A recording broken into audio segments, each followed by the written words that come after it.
Hey, I'd like to welcome you to another episode of Mission Matters. My name is Adam Torres, and if you'd like to apply to be a guest in the show, just head on over to missionmatters.com and click on Be Our Guest to apply. All right, so today's guest is Joe Lopez, and he's managing partner and founder over at Anchora Advisory Group. Joe, welcome to the show. Thanks for having me. Great to be here. All right, Joe. So we got a lot to talk about. So of course, I want to get into Anchora Advisory Group. I want to talk about how you're really helping companies go global. I know you're also doing some things in AI. We got a lot of things to talk about here. But just before we get into that, we'll start this episode the way that we start them all, with what we like to call our Mission Matters Minute. So Joe, at Mission Matters, our aim and our goal is to amplify stories for entrepreneurs, executives, and experts. That's what we do. Joe, what mission matters to you? Yeah. At Anchora Advisory, our goal is to make an impact. It's one of the reasons why we're so focused on internationalization, helping companies grow in emerging markets and economies like Africa that actually needs business and not charity. Awesome. Love bringing mission-based individuals on here to share, what they're doing, how they're doing, and what we can learn from that. So good to have you on. And just to get us kicked off here, Joe, like how did you get into business? Like, where did that start for you? Yeah, so long journey, like a lot of us, but spent the last couple of decades here in startups, venture capitalist. From there, left that, founded my own business and had a successful exit there, and then has launched into Anchora Advisory, which is a group of individuals that I'll be happy to talk to you about. What draws you to business, like in working with founders and things like that, whether it's in VCs or in the VC space or otherwise, like what drew you to that? 100%. Great question. It's definitely about the people. It started at a young age. My dad was a military officer. And then after he retired, he went to work for the IBM Corporation as a sales executive. And he taught me early that business is absolutely about the people, the connections that make it authentic and that help relationships grow. What do you think are some of the things that have helped you along the way as you've kind of grown in your role, whether it was going into, business for yourself or whether you're on the investing side and now even with Anchora, like what has been a central theme that kind of makes you successful through all these different experiences? Yeah, I think it is, well, a couple things. One is I would answer that question by saying, I think it's very important that you find what you're good at and you double down on that. I did learn that through working in corporate America early, that was not something that I was as drawn and interested in. Kind of managerial environments that are really great for some folks that want structure and a ladder to climb. But for me, I realized early that it was a better fit for me to be out on my own, to rubbing two sticks together to create something new, and then ultimately helping founders reach their dreams.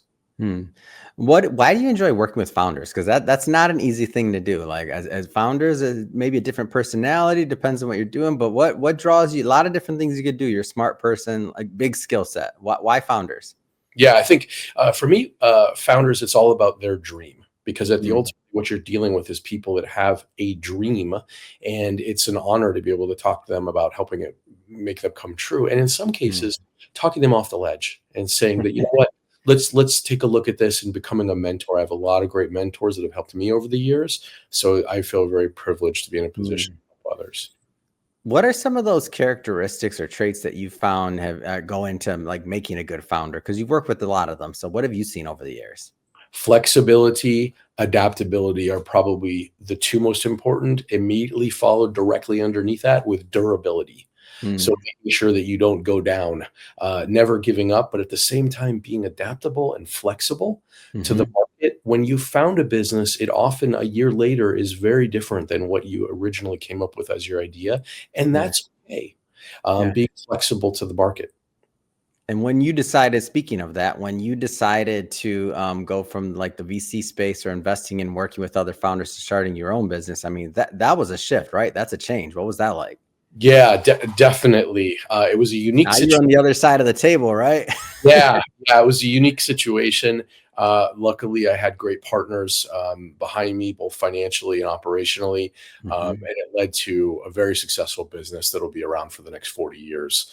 I recently exited that business earlier this year, and I got to tell you, it was a learning experience because the depth that you need to go into with something like that is really like undescribable because you are involved in every single aspect of it. Yes. Like what? Like explain. Like what made that different?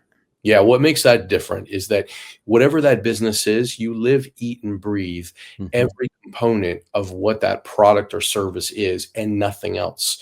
It's Mm. very difficult for you to oftentimes see the forest that's around you because you're Yeah. so busy digging holes and fighting in the trees. So that's a big challenge, is to be able to step back, breathe, and say, wait a second, Mm. what am I doing here? And I would have a lot of reflection on that during my Yeah. time as a founder.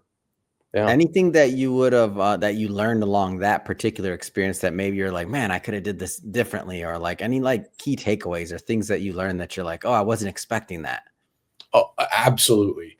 I would say 100% follow your instincts and follow your guts. No matter what other people are telling you, your advisors, your Mhm. investors, everyone's got an opinion. Even Yeah. your partner, your spouse, everyone has an opinion on what you should be doing and why. The reality Mhm. is only you can make it happen. You're the person that's there to create the change, Mm. because that's really what you're doing as a founder. You're trying to change a change in behavior towards your business.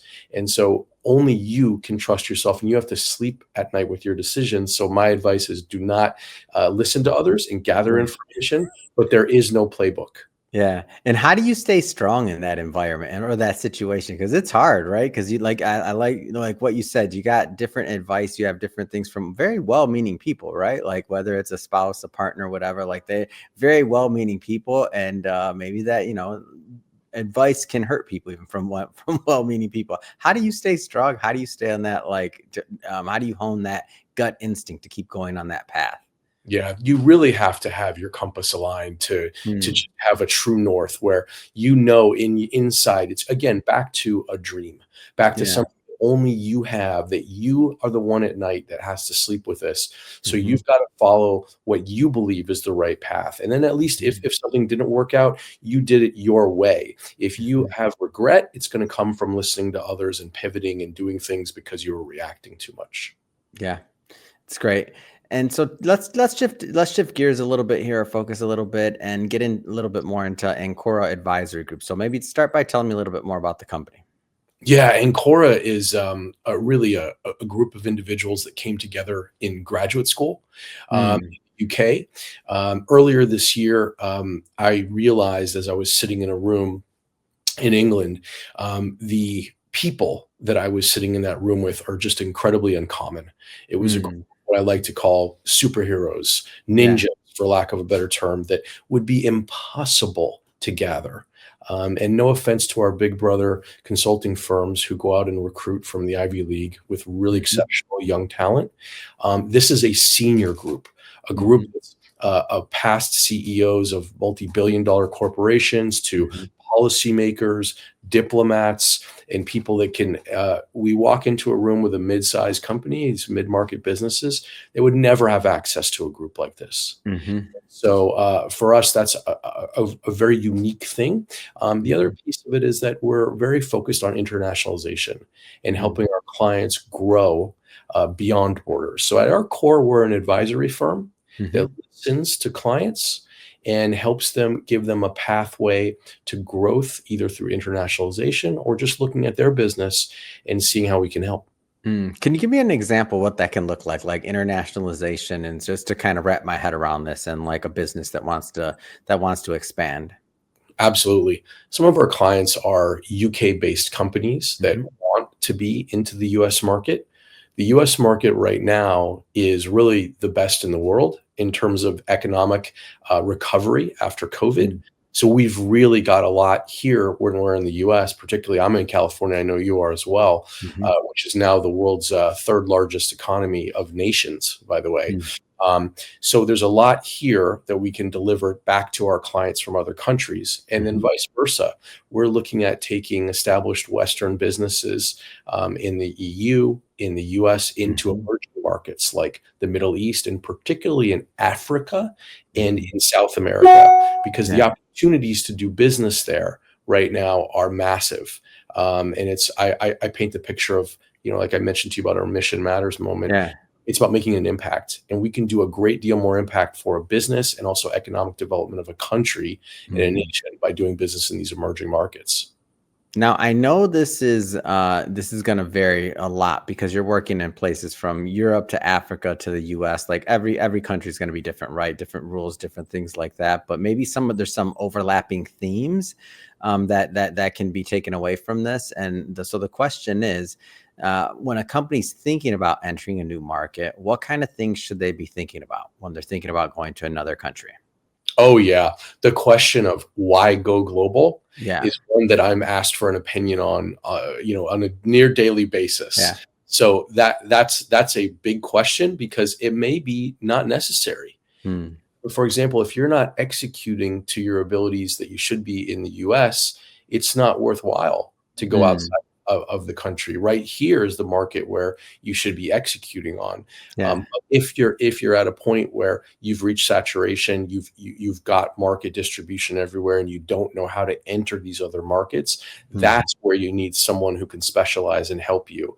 Because here in the US, it's quite simple to do business. We have to form an LLC or a corporation, Hmm. or we can be trading, not long after that. But in Yeah. some of these other countries, both regulated ones like in the EU or in emerging markets, it takes a great deal to start and get into those markets. And we have Mm. both the private sector and the public sector government relationships in many of these countries and continents to help break through those barriers and smooth things out so that the businesses are launched properly and it's executed well. Yeah.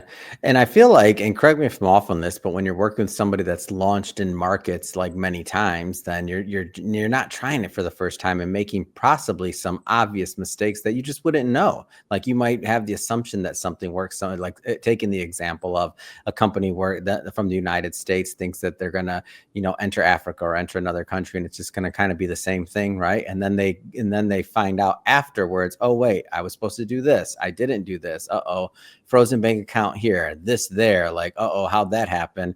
Like, can you go into that a little bit? Yeah, no, absolutely. Even things to your point, things like payment terms uh, Yeah. in Africa are very, very different. For example, you could offer a product or service and position it by having maybe a dollar less than the Mhm. competitor. They would immediately pay cash for that. And Mm. that, like these little lessons, these little cultural nuances that you need to consider when you're moving into markets are actually critical for success as Mm. well as we have to keep in mind the developing world is just that it's developing. So Yeah. it's a business environment and climate that might be like what our parents or even our grandparents dealt with here Mhm. and how to adapt that into these specific markets to help businesses grow. We like to say that we are the bridge. It's a term we use called commercial diplomacy. Mhm. We're the bridge between the private sector and getting penetration through the governments and the local sectors in these emerging markets to help businesses gain a foothold. How does technology play a role in like all of this? I know AI, everybody's talking about AI right now. Of course, that's a big word and it's going to continue being part of our culture and business. Like, how does all that play into this? Yeah, it's also a good question. So, where we focus with AI is on compliance.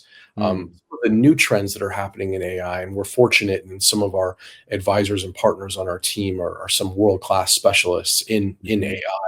AI. And where we focus on is the compliance. So, right now in the EU, for example, Mhm. there's legislation that's been passed to both regulate and create an environment of some ethics around AI. Mhm. So, what does that mean? That means if you're doing business in Europe, or even in our case now in California, we've Mhm. passed similar legislation, then you have to be in compliance with these AI regulations. So, we're Mm. a sort of early stage company that is out talking with our clients about are you in compliance because we're all using AI in the cloud Mm. and so we work with companies that have tools that can check with the compliance. And that's a very big that's a coming thing. We're all rushing Yeah. towards AI. Everyone wants to be talking about these small network LLMs and creating these Mhm. machine learning.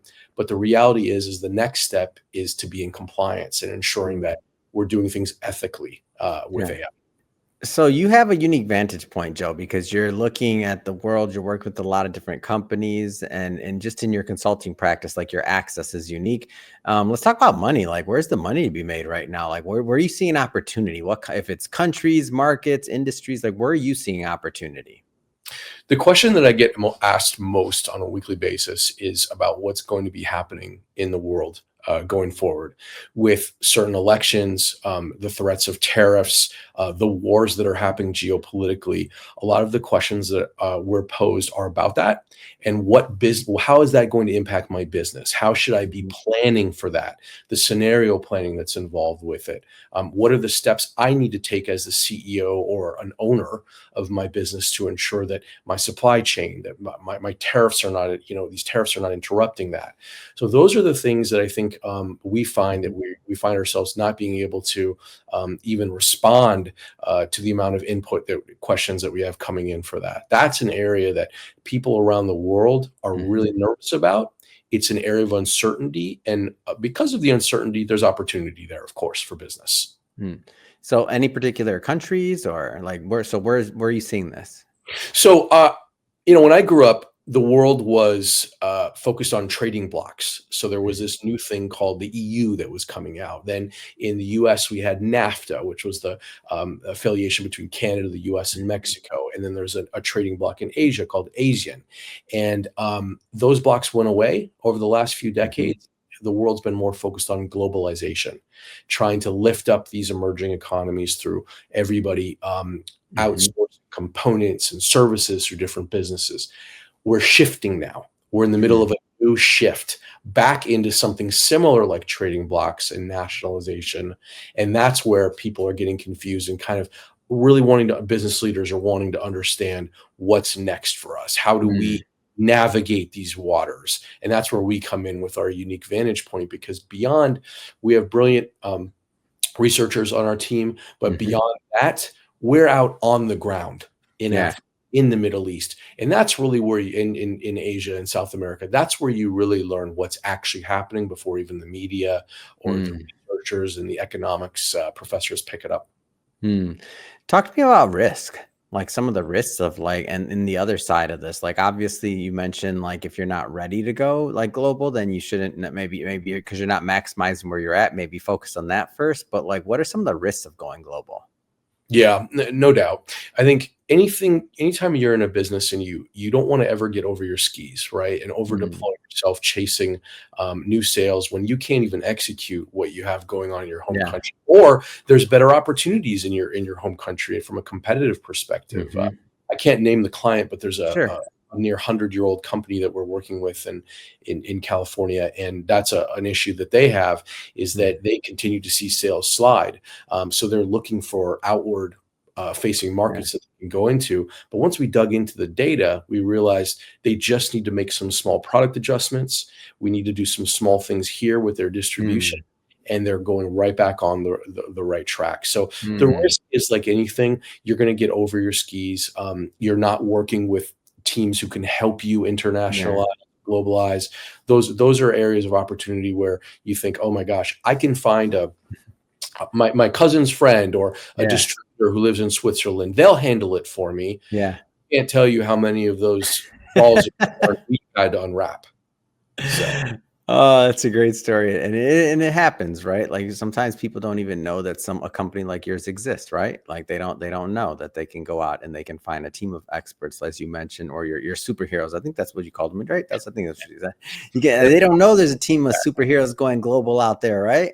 Yes. Well, I listen, I applied to the, I subscribe to the Richard Branson model of surrounding myself with much smarter, brilliant people than myself around me to build this business. So I'm merely the gentleman who's in the cockpit controlling it, but really the team that we have executing. And I know people say that all the time.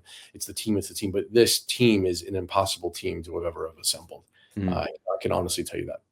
Amazing. Well, Joe, this has been great having you on today. I just have to ask, what's next? What's next for you? What's next for Anchora Advisory Group? Yeah. So thanks again so much. For us, Q1, we're sitting down and we're going through where we're going to be traveling, what kind of events we're putting on in London for the UK, where we'll be in Africa in Q1, and then into Q2. We've got some trips to Switzerland and Davos on the upcoming. So just travel and just getting ready for 2025. Yeah. Fantastic. And if somebody's watching this or listening to this, and if they want to follow up and they want to connect with you and your team, how do they do that? Yeah. LinkedIn is our main platform. We're also on X. You can find us Anchora Advisory on X and Anchora Advisory on LinkedIn. I Mhm. also am very active on LinkedIn as well, giving companies guidance there, which you can just search for me, Joe C. Lopez. Fantastic. And for everybody watching or listening to this, we'll definitely put the links in the show notes so you can just click on the link and head right on over and check out Joe and his team. And speaking of the audience, if this is your first time with Mission Matters and you haven't done it yet, hit that subscribe or follow button. This is a daily show. Each and every day, we're bringing you new content, new ideas, and hopefully new inspiration to help you along the way in your journey as well. So again, hit that subscribe or follow button. And Joe, man, appreciate you. Thanks for all you do. Hey, thank you so much. Happy holidays.